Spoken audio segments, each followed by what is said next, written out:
Good morning, Doc Halos. Good morning, classmates. I am Babylin Estoya. And I'm Chancel Janela. We will about to report a topic about the philosophical thoughts on education. And for our learning outcomes, at the end of this chapter, we would be able to discuss at least 6 philosophical thoughts on education that will be beneficial to us as a future teacher of this generation.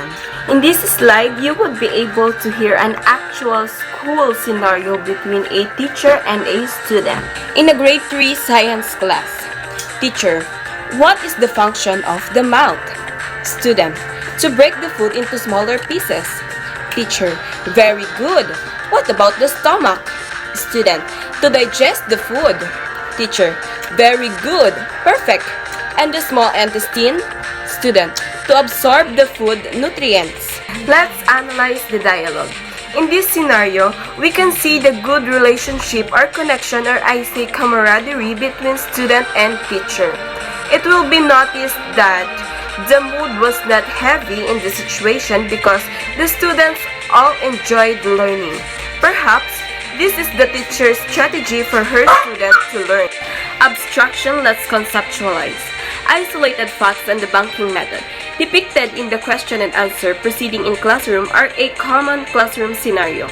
Most lessons are devoted to teacher asking low-level questions and students answering with what they memorized the night before. Teacher deposited these facts a day before and withdraws them the next day. A perfect example of the banking system of education that Paulo Freire is very much against, as it does not make the learner reflect and connect what he or she was taught to real life. In this slide, abstraction, let's conceptualize, tells about how Paulo Freire was against by this kind of teaching method, which is the banking method. In the dialogue, we can notice that the teacher asked her student about what is the function of the mouth, and the student answers to break the food into smaller pieces. You can notice that the teacher brought up a new subject, which is the stomach, instead of giving a follow-up question about mouth, such as, what happens if the food does not break into smaller pieces? Hindi po sinabi ni Freire na against siya dun sa facts na like yung mouth yung tagadurog ng pagkain, pero yung ina-isolate po yung kaalaman ng bata na hanggang dun na lamang yung kanyang natutunan about dun sa mouth things, ay dun po siya against. These are the summaries of thoughts of education philosopher on what should be taught and how learners should be taught. First, we have John Locke. He was known as the empiricist educator. He was a British philosopher, Oxford academic, and medical researcher.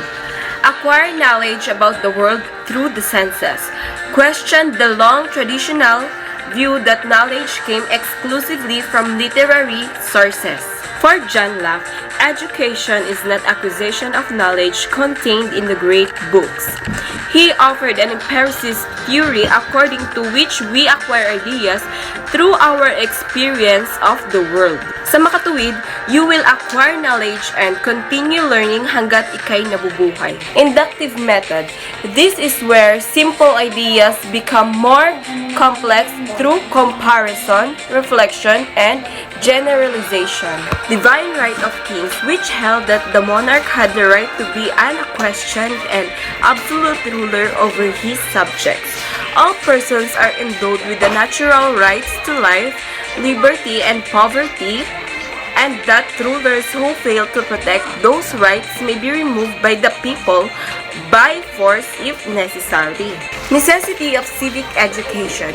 People should be educated to govern themselves intelligently and responsibly. For example, as Filipinos, we practice democracy in the Philippines. We are not destined to be the ruler by birth, but we choose our leader to be. That will govern our country. This is the reason why in Philippines education, politics, and governance subject is included in the curriculum. This is why the civic education is very necessity for us like aristocrat people. From the social dimension, education is seeing citizens participate actively and intelligently in establishing their government and in choosing who will govern them from among themselves because they are convinced that no one person is destined to be the ruler forever. For example po, dito po sa ating probinsya, dibagat dati ang mga namumuna ay mga reyes, ngayon po ay sina Velasco na sapagkat hindi habang buhay sila ang nakaupo. Sapagkat ang mga tao po ay natututo, kumilatis, at nakikipag-participate, and this is an example of education for John Locke. Herbert Spencer, Utilitarian Education. Spencer's concept of survival of the fittest means that human development had gone through an evolutionary series of stages from the simple to the complex and from the uniform to the more specialized kind of activity. Ang development ng tao daw ay hindi madali. Mayroon tayong mga trials sa buhay. Ang survival of the fittest na sinasabi ni Spencer ay yung kakayahan ng bawat individual na makalagpas sa demand ng mundo. Despite sa lahat ng struggle, lahat ng mga trials na ibinigay sa kanya. If we would relate it to education, survival of the fittest means that learners who are fit enough and strong, or I say those who have capabilities to learn and to move and adapt easily on the environment, have the great chance to survive education. The next thing is social development had taken place according to an evolutionary process. Through the help of humanistic and classical education, simple and homogeneous societies has evolved into a more complex and creative society. For example, sa lugar ng mga Mangyan, particular sa parte ng Mindoro, isa sila sa mga tinatawag na homogeneous society. Wala pa silang kaalaman tungkol sa mga proper hygiene, proper education, at dun sa mga ibang bagay. Ngunit nang sila ay naturuan sa pamamagitan ng mga NGOs or yung mga humanitarian acts na nagbigay sa kanila ng kaalaman, nag-evolve yung community nila into a complex one. Kaya naman kung makikita natin ang mga Mangyan ngayon, sila ay mga edukado na, malilinis na sa katawan, at yung iba pa nga ay nakapag-aasawa ng mayayaman.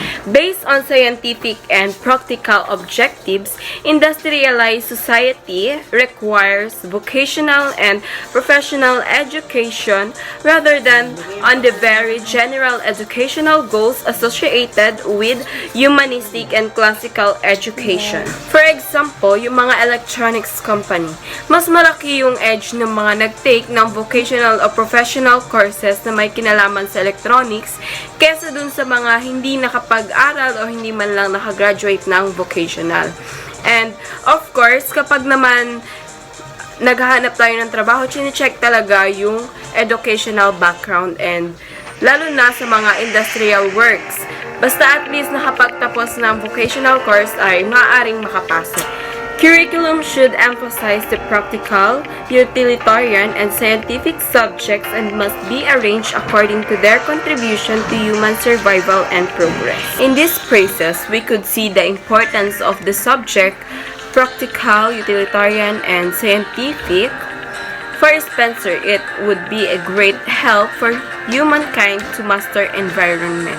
Was not inclined to rote learning. Schooling must be related to life and to the activities needed to earn a living. Spencer believed that education must be related to life and must be a practical application of what is needed to live. John Dewey, learning through experience. In two ways, John Dewey described education as a social process. First is because school where education is being practiced has something to do with the community it serves. School is connected to the society. Second, the immature members of the group, especially the children or the toddlers, are brought to participate in the society. Children are active individuals who always wanted to explore things, and this is an example of socialization. School as a special environment established by members or society. The purpose of school, as for John Dewey, is to give social experience to the learners who are member of it and the society. by simplifying, purifying, and integrating things to be able to understood and used by children or learners. According to him, the sole purpose of education is to contribute to the personal and social growth of individual. Education is not just learning new things nor gaining knowledge, but also to be able to know and help the growth of the learners. 5 steps of scientific and reflective method. First, the learner has a genuine situation of experience, involvement in an activity in which he or she is interested. Second, within this experience, the learner has a genuine problem that stimulates thinking. Third, the learner possesses the information or does research to acquire the information needed to solve the problem. Fourth, the learner develops possible and tentative solution that may solve the problem. And last, the learner tests the solutions by applying them to the problem. In this one way, one discover their validity for oneself. The fund of knowledge of the human race, past ideas, discoveries, and invention was to be used as the materials for dealing with the problems. Naniniwala daw si John Dewey na ang ideal learner ay hindi lamang iyong natututo sapagkat siya ay gumagawa o di kaya naman ay yung may mga kakayahan na makagawa ng mga eksperto. Bagkus ideal learner is someone who can connect accumulated wisdom of the past to the present. Definition of school as social, scientific, and democratic. A school as a miniature society introduces children to society and their heritage. Through this way, children are brought and taught social participation. The school is also scientific because this place is a social laboratory to test their ideas, beliefs, and values of learners. In this place, the learner acquires the disposition and procedures associated with scientific or reflective thinking. Dewey also describes school as democratic because it is a place where learners are free to test all ideas, beliefs, and values. He said that school should be used by all at being a democratic institution. Education as social activity and school as social agency. School through education helps individual or learners to shape human character and behavior. He also stated that values are relative but sharing, cooperation, and democracy are significant human values that should be encouraged by schools. Fourth, philosophical thoughts of education. George Counts, 1889 to 1974. Building a new social order. So, ang first bullet natin ay, education is not based on eternal truths, but it is relative to a particular society living at a given time. So, ayon kay George Counts, ang education daw ay hindi nakabase sa eternal. Di ba pag sinabi natin eternal, ito ay walang katapusan, walang hanggan. So, hindi doon nakabase ang education, kundi ang education ay nakabase sa relative to a particular society living at a given time. So, ito, ang education ay nakafocus sa society itself. So, now let's proceed to the bullet number 2. Schools become instrument for social improvement rather than agency for preserving the status quo. So, remember the word instrument for social improvement. So, para kay George Counts, schools and teachers should be agents of change. So, ang mga teacher daw and school, yung maging agent ng pagbabago. Ang school and teachers, yung unang magiging instrumento para magkaroon ng social improvement. Kasi alam naman natin lahat, diba, na teacher teaches knowledge. Yung ang teacher ang nagbibigay ng knowledge, ng awareness, at syempre ng influence sa mga students. So, they have also used education for the social improvement. And teachers should lead the society rather than follow it. So, yung mga teachers, yung unang-unang magli-lead sa mga students. For example, merong mga activities sa barangay, sa munisipyo, sa municipal, mga ganon. mga palaro. So, unang-una dapat mag-lead yung mga teachers and yung mga pag-attend sa mga ganung gawain, diba, can a way to improve the society. So, dito sa second bullet na to, ang gusto ko lang sabihin at dapat tandaan natin lahat ay yung instrument for social improvement, and teachers and schools ay agent of social change. So, let's move on to the third bullet. By aligning themselves with groups that want to change society, schools should cope with social change that arises from technology. So, yung schools daw and teachers must cope up with the social change. Today, we are being modern. Alam naman natin lahat yan na, and kapag sinabi nating modern, we talk about technology. And yung technology talaga nakakatulong sa atin. Ang lakas ng influence sa ating mga tao at hindi ko na yun isa-isahin pa. And ang point dito daw ay schools should cope with social change. So yung pagbabago sa lipunan ay dapat yung mga schools ay makakope up that arises from technology. So if we want to change the society, schools should cope with social change with the help of technology itself. Last bullet, there is a cultural lag between material progress and social institutions and ethical values. So, ano bang ibig sabihin nito?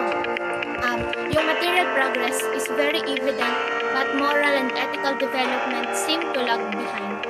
So, masyado na tayong nagle-level up sa technology, kitang-kita yung material progress, pero yung moral and ethical values natin ay it remains and lag behind. So, naiiwan yung ethical and moral values. We become very powerful yet powerless. So, sabi sa libro, we have conquered a number of diseases and even postponed death for many. We have conquered aging, the planets, the seas, but we have not conquered ourselves.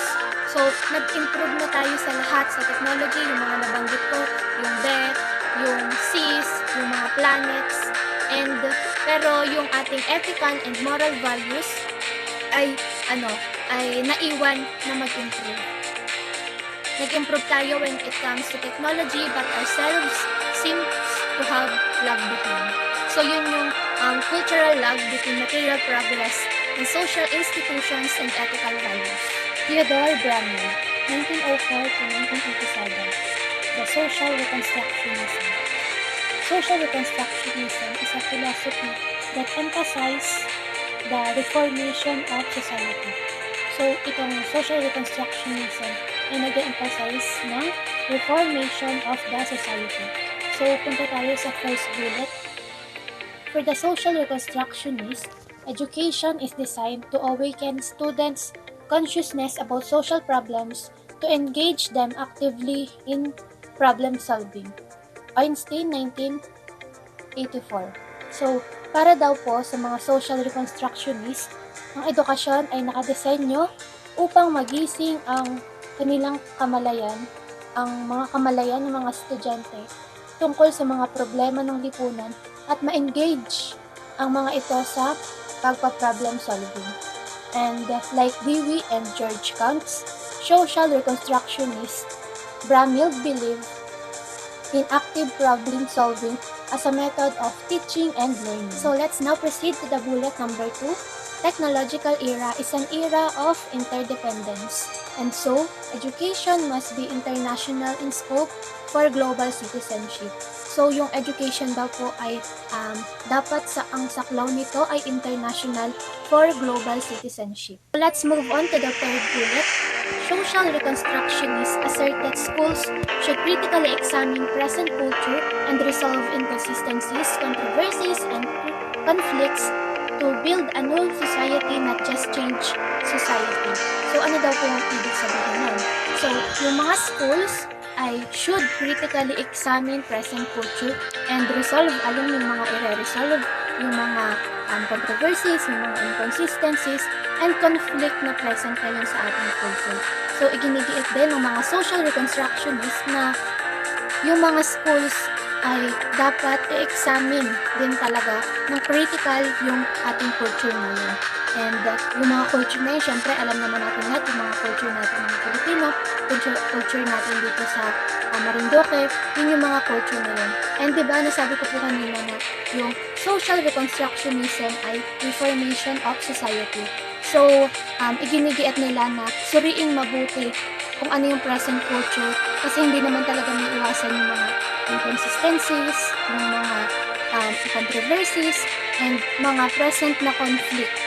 Kasi we are not just changing the society but building a new one. So hindi lang yung social reconstructionism ay hindi lang basta binabago yung society, kundi nagde-develop and nag-build ng bagong society. So, kailangan talaga munang ma-resolve and malutas yung mga controversies, yung mga inconsistencies, and conflict sa culture so that we can reform, we can build a new society.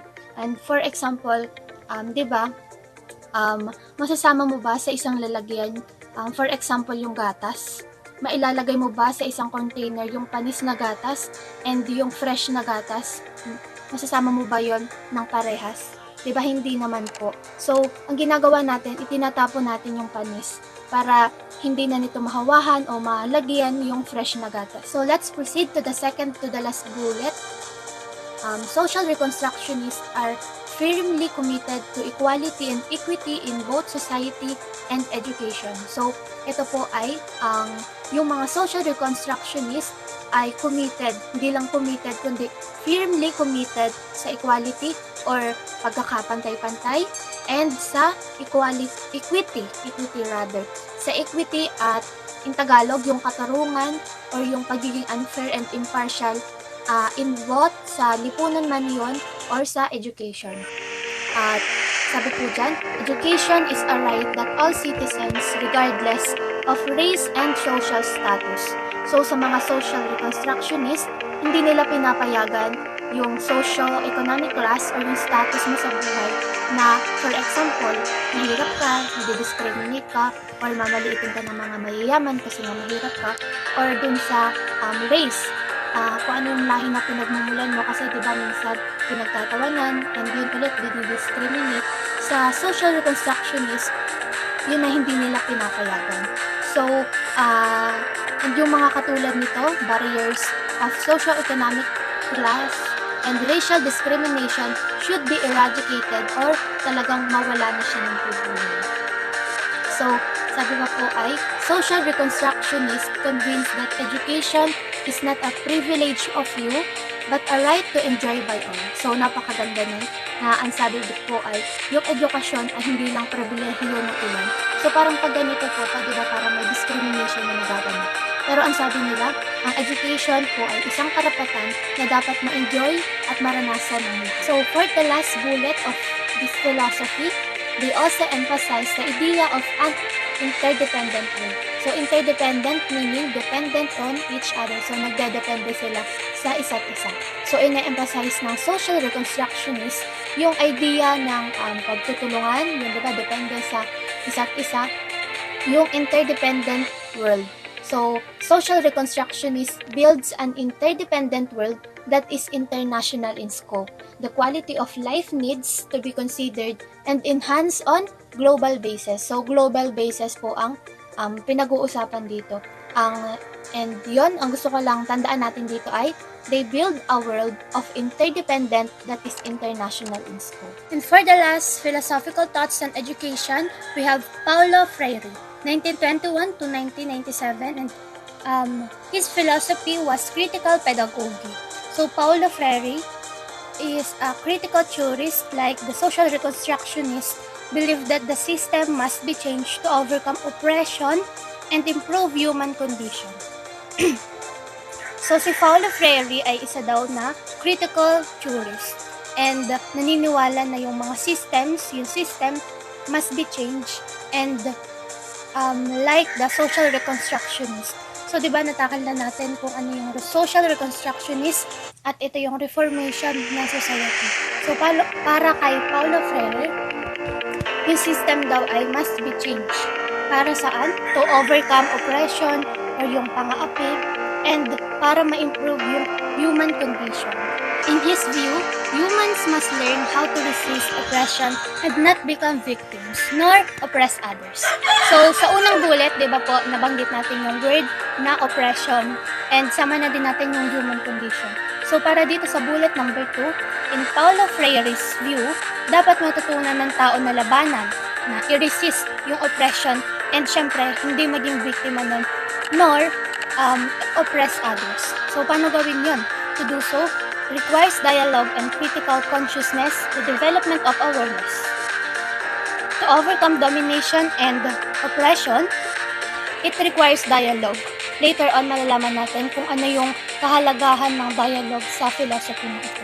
Critical pedagogy and dialogue versus the banking model of education.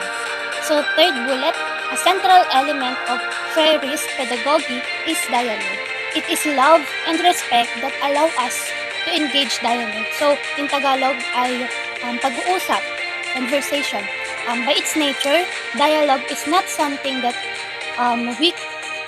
is not something that can impose or force oneself to talk, because genuine dialogue is characterized by respect of the parties involved toward one another. So, ang dialogue naman po, di ba, or yung pag-uusap, hindi naman natin to pinipwersa. Kaya tayo nakikipag-usap kasi merong pagmamahal, merong respeto tayo dun sa kausap natin. And nature na talaga sa ating mga tao, yung pakikipag-usap, yung dialogue, yung conversation. Ang critical pedagogy po kasi ay characterized by a horizontal type of relationship. Horizontal, pag sinabing horizontal ay nakahiga po siya. So, ganito po, andito yung teacher, tapos nandito yung students. So, ibig sabihin ay sa critical pedagogy, merong usapan na nagaganap sa dalawa. Yung teachers, tapos yung student, nag-uusap silang dalawa.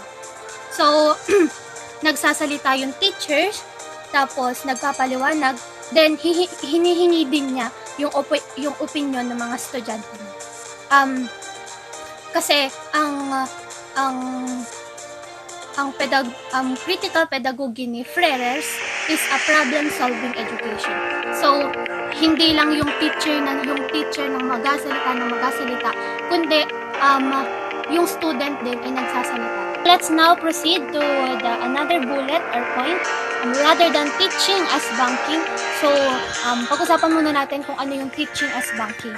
So, ito ay nangyayari to kapag yung teacher ay nagde-deposit ng information sa student heads.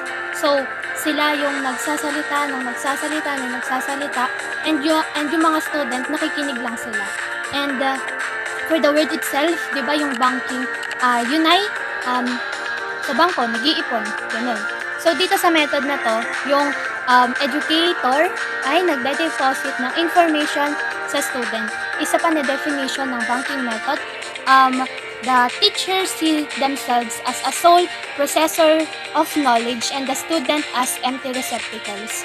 So, kung kanina na sabi ko yung critical pedagogy in dialogue ay yun yung teacher ay nagsasalita and as well as yung students din ay nagsasalita. So, nasabi ko diba na yung teacher ay salita ng salita and yung mga bata naman ay nakikinig. So, ang tawag pala din ay banking method. So, kung kanina ay horizontal, yung andito yung teacher, andito yung student, nagpapalitan ng conversation. Meron siyang dialogue. Ngayon naman sa banking method ay andito yung teacher, yan. Tapos nandito yung mga students. So ang teacher ay sole processor of knowledge. So siya lang yung pinanggagalingan ng knowledge. Siya yung nagsasalita, ganyan. And itong mga estudyante, sila lang yung nakikinig. Sila yung mga receptacles to be filled on. Sila yung mga nakikinig sa mga sinasabi nitong mga teachers na ito. So, yun talagang magkakontra. Kaya nga, critical pedagogy versus banking method. Magkakontra yung dalawang yun. So, Freire, so, teaching and learning as a process of inquiry. So, kay Freire, Yung teaching and learning daw ay proseso ng pagtatanong in which child must invent and reinvent the world. So, doon pumapasok yung problem posing na methodology. And ulitin ko, yung critical pedagogy ay may interaction sa teachers and students, while the banking method ay ang teacher lamang ang nagsasalita and yung student ay nakikinig sa mga sinasabi ng teacher. Ang students lang ay ito ay receptacles to be filled on. Last, dialogue is the basis for critical and problem-posing pedagogy, as opposed to banking education where there is no discussion, only the imposition of teachers' ideas on students. Einstein, 1984. So, parang ganun lang din yung ibig sabihin niya, na yung dialogue is the basis of critical and problem-solving pedagogy. Tapos yung banking method, din lang yung dapat namin tandaan. Dialogue is the basis for critical and problem-posing pedagogy as opposed to the banking education where there is no discussion and only the imposition of the teacher ideas on students. So, yun lang po sa 6 philosophical thoughts on education, and I hope na meron kayong natandaan na mga keyword sa mga ito para meron tayong mga natututunan. From today's discussion, let's now proceed to the application part. This part will test if you gained some learning from our discussion today. Let's check what your thoughts and reactions in the following questions, and kindly read the direction first. So, habang nagbabasa ako, pwede nyo sabayan yung pagbasa ko para maintindihan talaga natin kung ano ba talaga yung hinihingi na question at masagutan natin to ng maayos. So, let's proceed to the number 1. The modern explosion of knowledge has led to an age of specialization with this concomitant quip. A specialist knows more and more about less and less. An expert knows more and more about less and less until he or she knows everything about nothing. A related joke cleverly twists this saying, a generalist knows less and less about more and more until he or she knows nothing about everything. So, ito yung question natin. Should school produce generalists or specialists? Defend your answer. Number 2, Spencer is convinced that he who is most fit survives and so encourage individual competition. Read this article about Singaporean education today and find out with whom you agree. Spencer's individual competition or Singaporean educational system where competition is not encouraged. So sa baba, meron dyan na article about sa Singaporean educational system, and ang gagawin natin ay find out with whom you agree. Kay Spencer na individual competition or sa Singaporean educational system where competition is not encouraged. Number 3. The following is an excerpt of the keynote address of the Senator Shanani before the National Academy of Science and Technology at its 50th Annual Scientific Meeting, 7 July 1993, Manila. Read it. Underline those parts that emphasize development in moral and ethical values as most necessary to effect change. Do you agree with her thought in this underlined sentence? Second, the excerpt na babasahin is yung vision. Excerpt number 3, individual and nation transformation. Human values, power building blocks. In this report, you must remember the following. John Locke, the empiricist, education is not acquisition of knowledge contained in the classics. It is learners interacting with concrete experience. The learner is an active, not a passive agent of his or her own learning. From the social dimension, education is seeing citizens participate actively and intelligently in establishing their government and in choosing who will govern them from among themselves. They are of the thinking that no one person is destined to be ruler forever. This is in keeping with the anti-political dynasty bill. Next is Herbert Spencer, the utilitarianist. To survive in a complex society, Spencer favors specialized education over that of general education. The expert who concentrates on a limited fields is useful, but if he loses sight of the interdependence of things, he becomes a man who knows more and more about less and less. We must be warned of the early peril of over-specialism. Of course, we do not prefer the other extreme, the superficial person who every day knows less and less about more and more.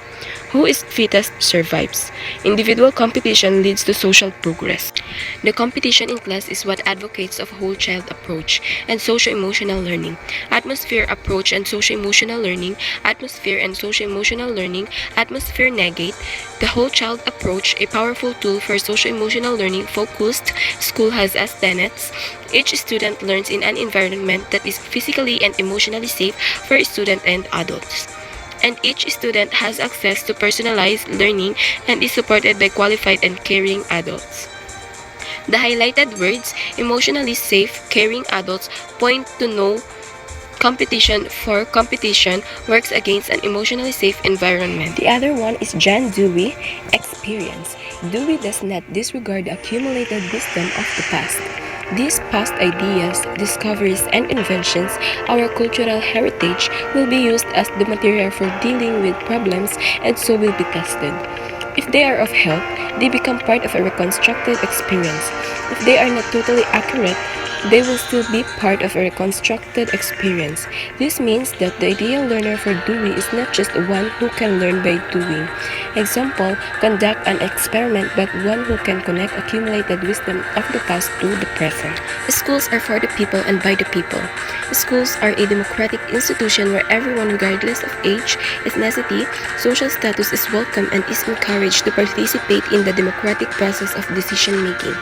Learners and stakeholders practice and experience democracy in school. George Counts, building a new social order. Schools and teachers should be agents of change. Schools are considered instruments for social improvement rather than as agencies for preserving the status quo. Whatever change we work for should always be change for the better, not just change for the sake of change. Problem solving, like John Dewey, should be the dominant method or instruction. There is a cultural link between material progress and social institutions and ethical values. Material progress of humankind is very evident, but moral and ethical development seems to have lagged behind. It is very evident, but moral and ethical development seem to have lagged behind. Theodore Brameld, the social reconstructionist. Social reconstructionist critically examines present cultures and resolves inconsistencies, controversies, and conflicts to build a new society, not just change society. Technological era is an of interdependence, and so education must be international in scope for global citizenship. Paulo Freire, critical pedagogy versus banking method. Employ critical pedagogy and dialogue in contrast to the banking system of education. Learners are not empty receptacles to be filled. And for our activity for today, let's check for understanding, explaining the sentence why each education philosopher was associated with these given words. A. John Locke, the empiricist. B. Spencer, the utilitarianist. C. John Dewey, experience. D. George Counts, building a new social order. E. Theodore Brameld, the social reconstructionist. F. Paulo Freire, critical pedagogy versus banking method. Second is, make a table summary of the philosophies of education. The first column is for the philosopher. Second is philosophy on aims and methods of education. The third is classroom or school application. And we now move on to let's reflect. In the first column, you will put the two things you learned from this chapter, and for the second column, your thoughts or your reactions. And for the last activity for today, let clinchers. First, which is not true of social reconstructionist? A. Use of problem solving. B. Study of the great books. C. School as an agent of change. D. Introduce a new society. Number 2.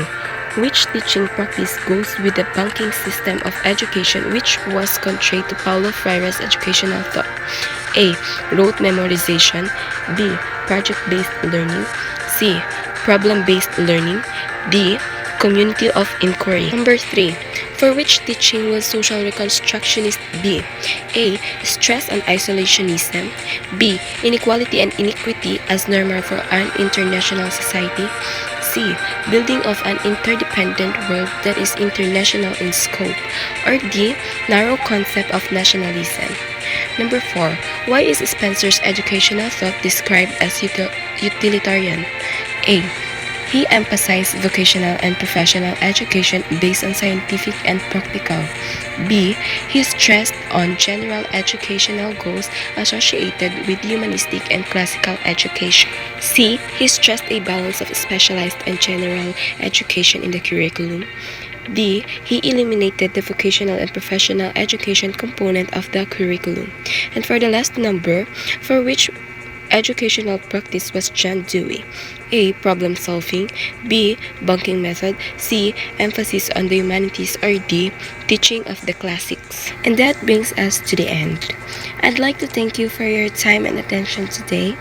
God bless everyone and keep safe. I hope you learned something.